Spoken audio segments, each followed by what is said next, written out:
तव्हां सभिनी साथी भाइरनि जी जेका अॼु असांजे सॾ ते गॾु थिया आहियो मां मूंखे एहसान कुर्बान। काफ़ी टाइम खां असां सिंध जे झरझंग में रोडनि रस्तनि ते इहो आवाज़ु खणी उथिया आहियूं त सिंधी माण्हू कॾहिं बि सिंधु दरिया ते को बि डैम कॾहिं बि एक्सेप्ट न कंदा, उहो कालाबाग डैम हुजे या बादशाह डैम हुजे या उनजो को बि नालो हुजे।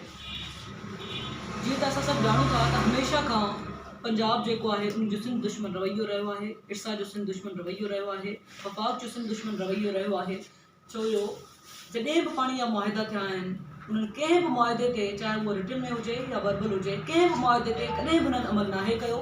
ऐं इंटरनेशनल लॉ जे हिसाब सां ॾिठो वञे या वरी पंहिंजो इस्लामिक लॉ जे हिसाब सां ॾिठो वञे त जॾहिं बि वॾा डैम ठहंदा आहिनि त जॾहिं बि डैम ठहंदा आहिनि तॾहिं लो रिपेलियंस जेका हूंदा आहिनि, जेका पछाड़ती वारा माण्हू हूंदा आहिनि, उन्हनि खां राय वठी वेंदी आहे, उन सां डायलॉग कयो वेंदो आहे। छो जो सभिनी खां जेका मुतासिर आहिनि उहे ई माण्हू थींदा आहिनि। पर हिन दफ़े कोरोना वायरस जे करे हुननि इहो जेको आहे चोर दरवाज़े जे थ्रू इहो ऐलान कयो त असां मुआहिदो थी वियो आहे ऐं जेको आहे बादशाह डैम ठहे पियो। असां सिंधी माण्हू कॾहिं बि इहो फ़ाइदो, भले हू सम्झंदा हुजनि त हिन टाइम ते हू फ़ाइदो वठी जेको आहे हू डैम ठाहींदा, उहे डैम जेका दुनिया में वॾा डैम रद्द कया पिया वञनि उन्हनि खे तोड़ियो वञे पियो।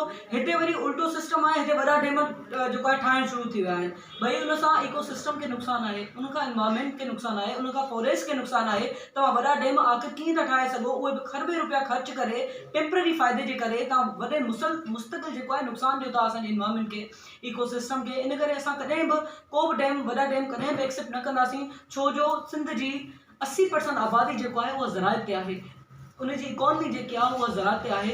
ऐं तव्हां हालत असां सभु ॾिसूं था त फसल बंजर थी चुका आहिनि, ज़मीनूं बंजर थी वियूं आहिनि, फसल तबाह थी विया आहिनि, माण्हू असांजा ख़ुदकुशियूं करे रहिया आहिनि ऐं उनखे पाणी आहे कोन। ऐं ही पाणी स्टोरेज जी ॻाल्हि कनि था। स्टोरेज त पाणी तॾहिं ॻाल्हि कजे जॾहिं तव्हां पंहिंजे हिसे जो सिंध खे पाणी ॾियो। पर हिन टाइम ते सिंध सिर्फ़ु इन डैम सां, इन मसइले सां जकड़ियल न आहे। उनखां अलावा बि केतिरा ई मामला आहिनि जंहिंसां सिंध हिन वक़्तु जकड़ियल आहे।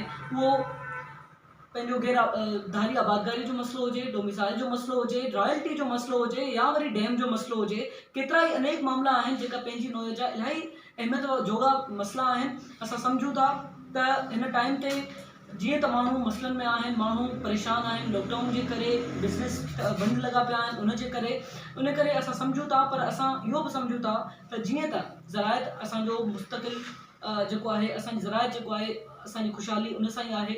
असांजा माण्हू वधीक सफ़र थींदा, इन लाइ असां जिदोजहद कयूं वेठा।